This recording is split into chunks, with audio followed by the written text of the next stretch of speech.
Te damos la bienvenida a Cómo Comemos, el podcast de Alimenta, el think tank para la transición alimentaria. Soy María Ramos, del equipo de Alimenta, y durante 6 episodios vamos a conocer y debatir los problemas actuales del sistema alimentario y, sobre todo, proponer soluciones. Junto a profesionales especializados en cada área, entraremos de lleno en cómo se produce lo que comemos y qué impacto tiene lo que nos estamos llevando a la boca.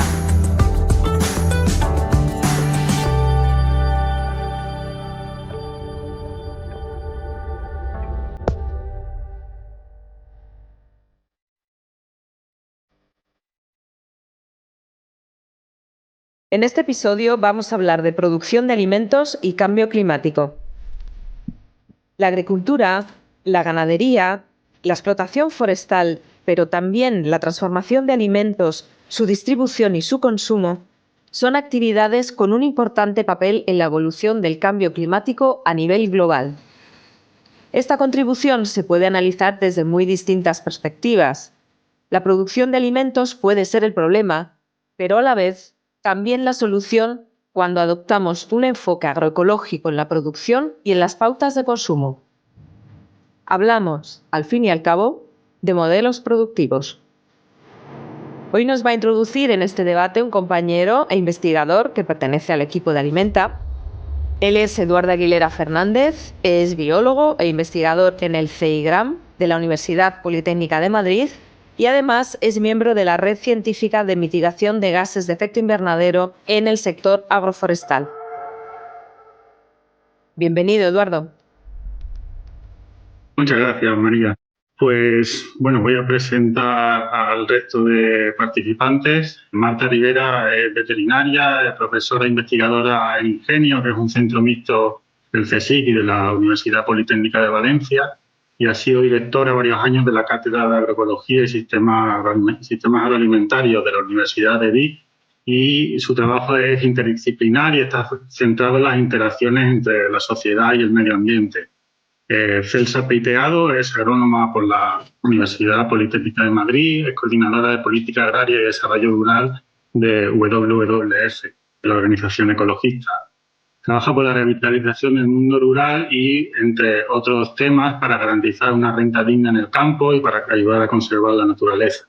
Jaime Martínez Valderrama es ingeniero agrónomo y especialista en desertificación y modelos ecológicos. Trabaja en el Instituto Multidisciplinar para el Estudio del Medio Ramón Margalef, IMEM, de la Universidad de Alicante. Es divulgador, tiene un blog que se llama Dando Bandazos sobre literatura y ciencia. Y por último, Antonio Aguado es viticultor y bodeguero en Bodega Natura, en Cuenca, donde cultivan la viña, producen vino y también tienen etnoturismo.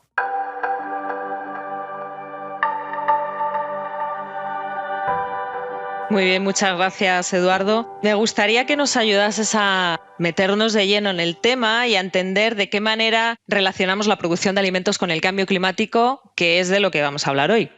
Bueno, pues la relación entre agricultura o producción de alimentos y cambio climático se da en 2 direcciones. Por un lado, la agricultura y el sistema agroalimentario son una importante causa del calentamiento global debido a las emisiones que generan sus procesos. Y por otro lado, también probablemente la actividad humana más vulnerable a los impactos del cambio global y en concreto del cambio climático. Las respuestas que deben darse a estos 2 retos son, por un lado, la mitigación, que trataría de reducir la contribución al problema, es decir, de reducir las emisiones y aumentar los sumideros. Los sumideros son el almacén de carbono que se puede dar, por ejemplo, en un bosque.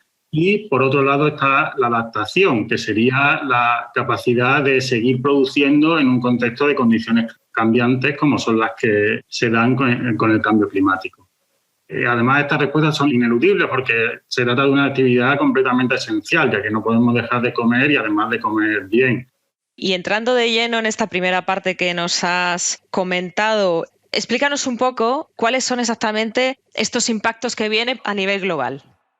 El sistema agroalimentario representa en torno a 1/3 de las emisiones globales de gases de efecto invernadero. Más de la mitad de estas emisiones del sistema agroalimentario se dan en la producción agropecuaria, tanto agrícola como ganadera. Cuando se deforesta, por ejemplo, pues el carbono que contienen los árboles se libera a la atmósfera en forma de CO2, pero también en agricultura es muy importante el carbono contenido en el suelo. Cuando hay un cambio de manejo que conduce a perder materia orgánica en el suelo, como esa materia orgánica se compone principalmente de carbono, pues ese carbono que estaba almacenado ahí también se libera a la atmósfera. Pues la ganadería es responsable de la mayor parte de los impactos del conjunto de la producción agropecuaria.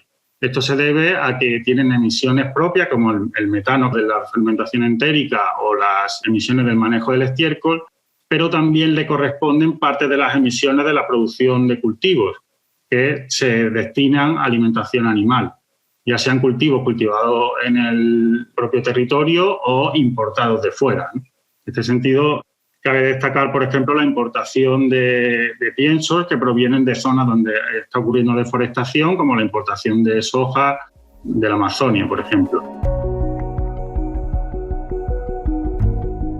O sea que ahí estaríamos hablando, Eduardo, de la cuestión de la desconexión territorial, ¿no? Esto es especialmente preocupante porque está relacionado con las políticas de mitigación y los acuerdos internacionales que no contemplan las emisiones que no se producen fuera del territorio. Entonces, un país puede reducir sus emisiones externalizando parte de esas emisiones. Entonces, por ejemplo, en el caso que mencionaba de los piensos, pues a menudo los países europeos que son firmantes de estos protocolos compran las materias primas para piensos de países que no son firmantes de esos acuerdos internacionales. Y desde el punto de vista forestal, Jaime, ¿qué nos puedes aportar tú sobre todo lo que está comentando Eduardo? La deforestación en relación a la agricultura pues se remonta más a la búsqueda de tierras de pasto, que sigue produciéndose todavía en grandes partes del continente sudamericano, ¿no? Que a su vez esas búsquedas de pasto son por desplazamiento de otros pastizales que se utilizan para cultivar soja, ¿no? Y luego traerla a Europa. Lo que pasa es que esto es un ataque doble, la deforestación, porque no solo está detrás de procesos que emitirán CO2 o liberarán el carbono orgánico del suelo, sino que además estamos rompiendo una de las principales soluciones que tenemos, que son los bosques para acumular el carbono, ¿no? Pero yo creo que la gran disyuntiva aquí es cambiar los modelos productivos. Esa es la cuestión, ¿no? Porque estamos en una época de simplificar mucho las cosas, ¿no? Decimos, la carne es mala, la carne es buena. Bueno, depende cómo se produzca esa carne, depende cómo se produzca esa quinoa, que aparentemente es muy buena, o depende, ¿no? Todo pasa no tanto por si la agricultura es buena o mala, sino de cómo se hace la agricultura. Al final estamos hablando de modelos que vamos a decidir de qué forma se pueden hacer bien y de qué forma no, ¿no? Y qué modelos de gestión agrícola, ganadera o forestal son los que funcionan, ¿no? Yo creo que aquí lo importante es entender que los sistemas alimentarios tienen una centralidad en lo que se refiere a las estrategias de adaptación y mitigación al cambio climático. Esto es como el punto central. Y no solamente esto, sino que además son centrales en garantizar el derecho a la alimentación, en la igualdad de género, en temas de reducción de pobreza, medios de vida, en calidad del agua, del aire, en la biodiversidad, que realmente juegan un papel central en garantizar una vida digna en el planeta, ¿no? Tanto en lo que se refiere a la parte ambiental como en la parte social. La industrialización del sistema de producción ha venido acompañado de una industrialización del sistema de consumo. Es decir, cuando ha habido una transformación en nuestra dieta, ¿no? Todo lo que es la transición nutricional, el incremento en el consumo de carne, el incremento en alimentos procesados, los alimentos kilométricos procedentes de la otra parte del mundo para poder consumir alimentos fuera de temporada, o el gran rol que juegan en este aspecto la grandes superficies y los supermercados, esto no es que solamente haya habido una industrialización del sistema de producción, ¿no? Y lo que ha conllevado, ¿no? Pues la implementación de los monocultivos, la pérdida de biodiversidad, las erosiones acompañadas, ¿no? De estos sistemas de producción tan intensificados, sino que también hay una intensificación del sistema consumo, ¿no? Cuando hablamos de que hay que cambiar el modelo alimentario, tanto en la producción como en el consumo, que tengamos en cuenta que el 22% de lo que consumimos es vacuno, de total de carne, un 71% es pollo y cerdo, y el resto es pequeño rumiante y otros tipos de animales. Es decir, que el ovino y el caprino realmente contribuyen poquísimo a las emisiones de gases de efecto invernadero. ¿No? Hay que matizar bien el mensaje para entender qué rol juega cada tipo de ganadería, qué rol juega tanto en las emisiones como también en la adaptación de nuestra sociedad al cambio climático y en la provisión de otros servicios ecosistémicos.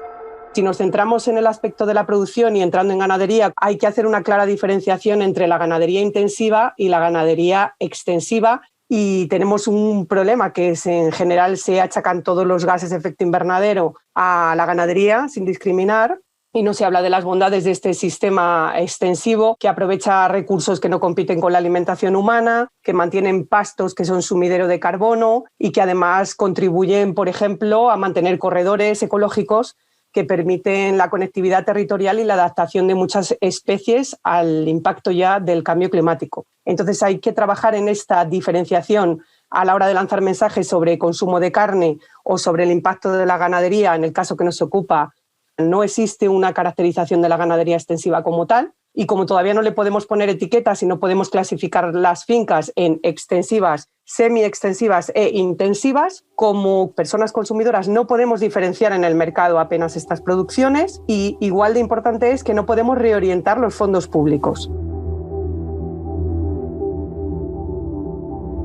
No solo no hay una etiqueta de ganadería extensiva que permita a las personas consumidoras elegir esos productos, sino que hay etiquetas que son engañosas, como la etiqueta de cebo de campo del cerdo, que da a entender que se ha producido en libertad, o sea, en condiciones de ganadería extensiva, manteniendo el campo y los servicios ambientales, cuando precisamente es todo lo contrario. Es una ganadería intensiva al aire libre, donde los animales están en unas concentraciones altísimas y donde destrozan el suelo en el que están y provocan pues pérdidas de su excreta a los cuerpos de agua y muerte del arbolado, etcétera, ¿no? Entonces es una competencia desleal con la ganadería extensiva y con que sí que está ayudando a mantener esos servicios.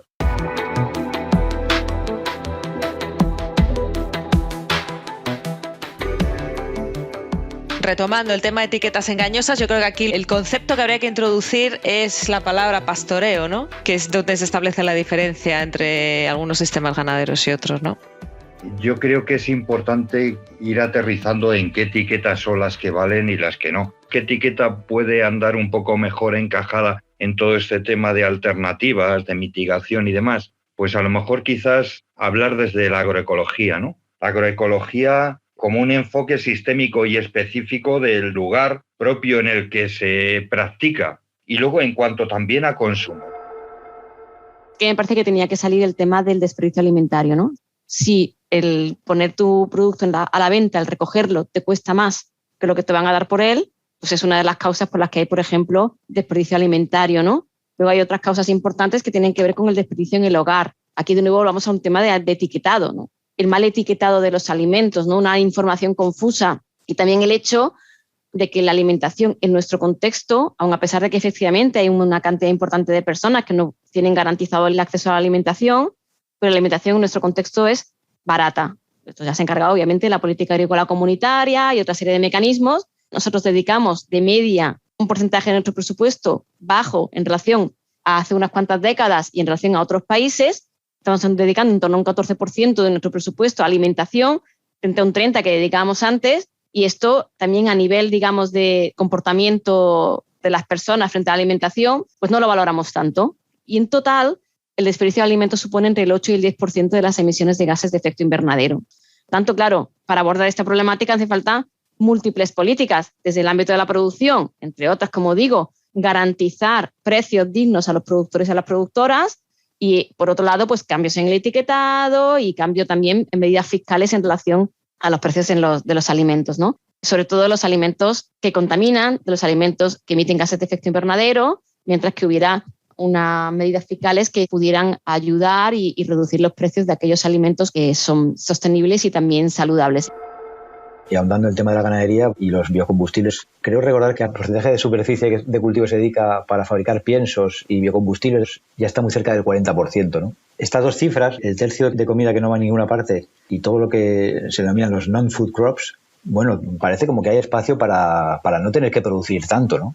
Con la obsesión de bajar el coste por unidad de producción, que lo que nos ha llevado es esto, es a tirar los precios a condiciones de trabajo cada vez más complicadas para la gente que produce. Muchos de estos que eran productores se convierten en asalariados de grandes empresas, es decir, es todo un modelo, un complejo agroindustrial que tiene efectos ambientales y sociales desastrosos, ¿no? Sí, yo creo que en los países desarrollados es claro que hay que cambiar hacia un modelo más de calidad por cantidad. Celsa. Entrando, como proponía ya Jaime, en algunas soluciones, para nosotros la primera es retirar, cuando hablamos de fondos públicos, de lo que llamamos subsidios perversos para el clima, para la naturaleza o para las personas. Y hay dos ejemplos muy claros en relación a la agricultura y a la ganadería y al cambio climático. Uno es la modernización de regadíos. Cada vez va a haber menos agua, lo sabemos, en un país como el nuestro, en el que ya de hecho tenemos más hectáreas de regadío de las que las masas de agua pueden soportar. Desde las administraciones se lleva muchos años apostando por la modernización de los sistemas de riego que buscan una mayor eficiencia. El problema es que el agua que se ahorra no se destina a recuperar el buen estado de los ríos y los acuíferos, sino que en general se utiliza para regar más.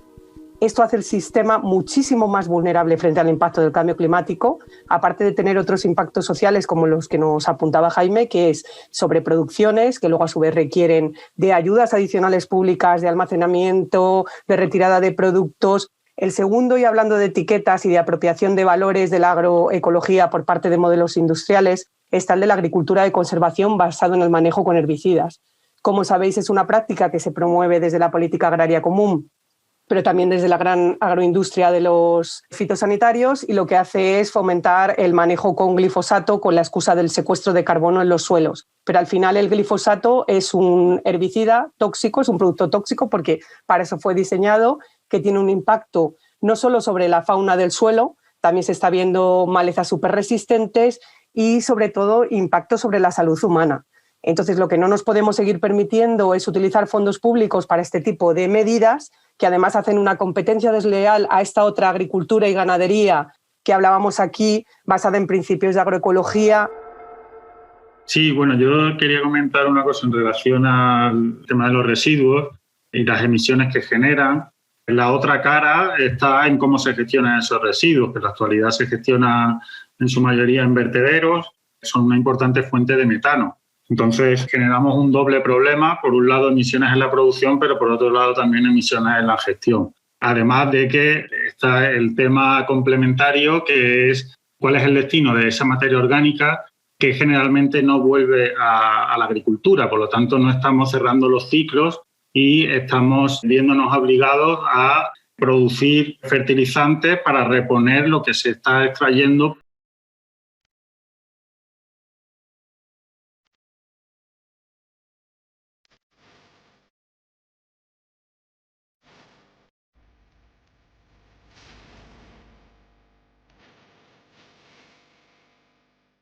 Antonio.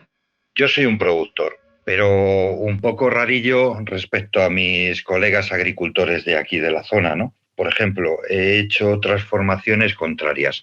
Mi padre tenía viñas en regadío y yo las devolví al secano. No he ido a hacer lo típico que por aquí, por esta zona, que ha sido la transformación a sistemas más productivos en cantidad, ¿no? Pero claro, eso sí, de calidad, que el terruño se expresa mejor si son uvas que han estado íntegras en un sistema más, no tanto de monocultivo, sino más con más biodiversidad, con una tierra con más fertilidad que puede hacer que esas raíces avancen más, exploren más. Eso lo ves, pero cuando lo estás practicando, resulta que el vecino te dice que vaya, que qué guarro eres, que tienes las viñas sin labrar, tienes hierbas y que lo contaminas a él con hierbas. Pero no solamente eso, sino las políticas también no te ayudan a practicar una agricultura más sostenible, donde trabajas esas cubiertas vegetales, donde haces islas con plantas aromáticas y demás, buscando esa mejora de la biodiversidad en tu agroecosistema, etcétera, etcétera, ¿no? Intentas,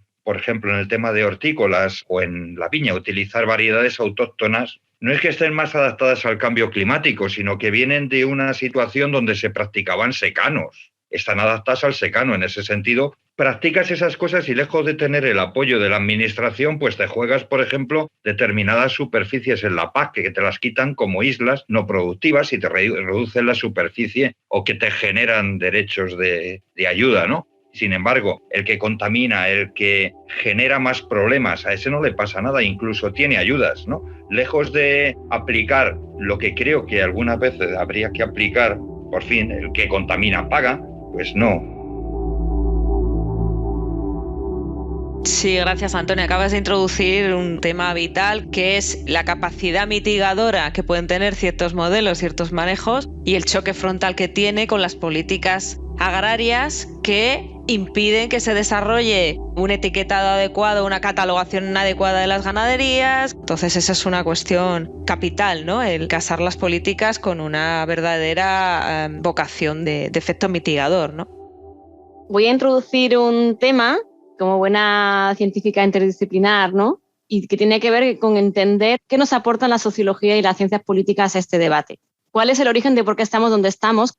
La entrada del sistema capitalista en la agricultura y en la alimentación, lo que ahí se produce es un cambio discursivo y un cambio de paradigma en el que la agricultura, en lugar de responder, digamos, a unas necesidades locales, a garantizar ese derecho humano a la alimentación, lo que responde es una necesidad de un mercado global, a un mercado de exportación y a un sistema capitalista, ¿no? Entonces, en este cambio de discurso, en este cambio de paradigma, se desarrollan una serie de políticas, entre ellas la PAC, que responden a industrializar la agricultura, desarrollar esos mercados, etcétera, etcétera, ¿no? Y hay un claro consenso científico global de la necesidad de un cambio de paradigma, y entonces las políticas empiezan un poco a beber de esta necesidad. Otra cosa es si será capaz o no de generar un cambio discursivo, ¿no? Por ejemplo, nosotros hemos hecho un análisis de la estrategia de la granja a la mesa, que tiene muchas cosas muy interesantes en relación, por ejemplo, a incrementar el porcentaje de suelo dedicado a la agricultura ecológica un 25%, en reducir un 50% la utilización de antibióticos, ¿no? El uso de pesticidas y demás, pero sigue trabajando, por ejemplo, en el ámbito del consumo desde la libre elección de los consumidores, lo cual es una falacia, porque es que los consumidores sabemos que a día de hoy no son libres para elegir lo que consumen en el ámbito de la alimentación, ¿no? Entonces, intentan no introducir medidas como, por ejemplo, la regulación de precios, ¿no? Que es una gran demanda desde algunas organizaciones agrarias, sobre todo en el marco de la soberanía alimentaria. Me faltarían un par de elementos que me gustaría compartir con vosotros. El primero es la necesidad de recuperar el buen estado de los ecosistemas. Ya no basta con una agricultura que no dañe, sino tiene que regenerar.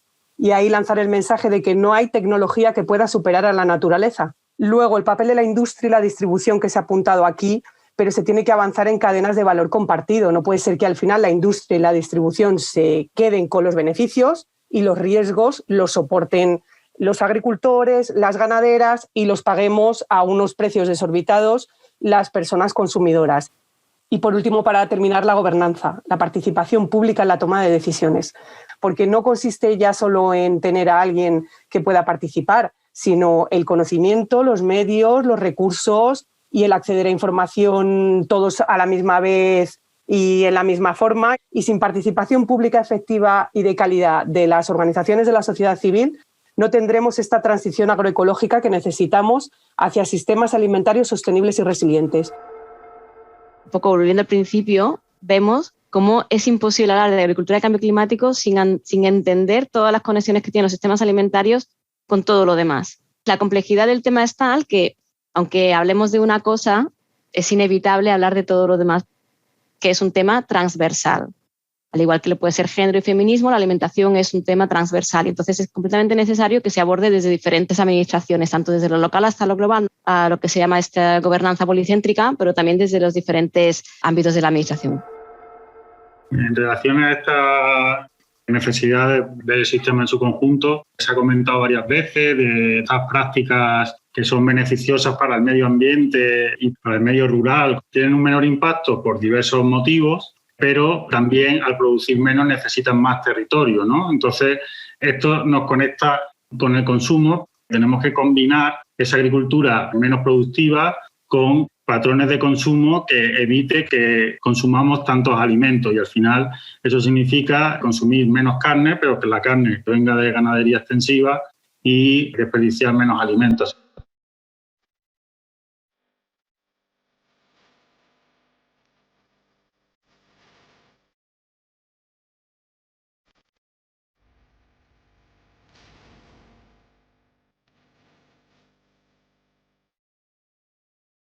Lo que quiero es ser un poco positivo. ¿Y positivo en qué sentido? Que se puede practicar otras agriculturas sostenibles y que sean capaces de ser justas, tanto medioambientalmente, como socialmente y luego económicamente, ¿no? Y tenemos claro que otro modelo no solo es posible, sino que además es necesario. Y antes o después tendremos que llegar. El futuro de la agricultura o será agroecológico o no será. Y ahí entró también la soberanía alimentaria.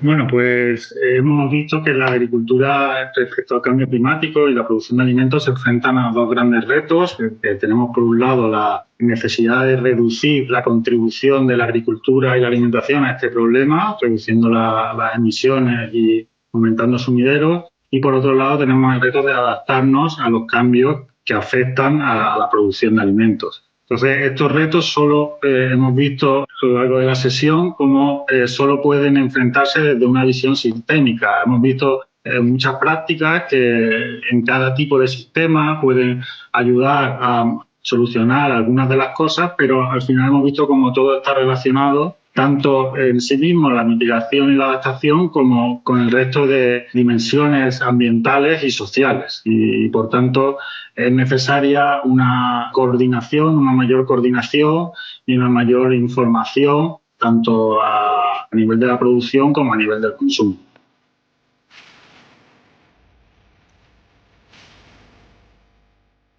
Quiero agradeceros a todos la presencia, las ideas que nos habéis aportado y esperamos seguir debatiendo, mejorando y colaborando en un futuro.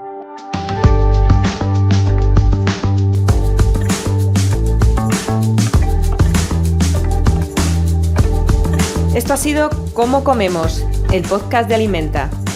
Puedes seguirnos y escucharnos en la plataforma de podcast que elijas. Hasta la próxima.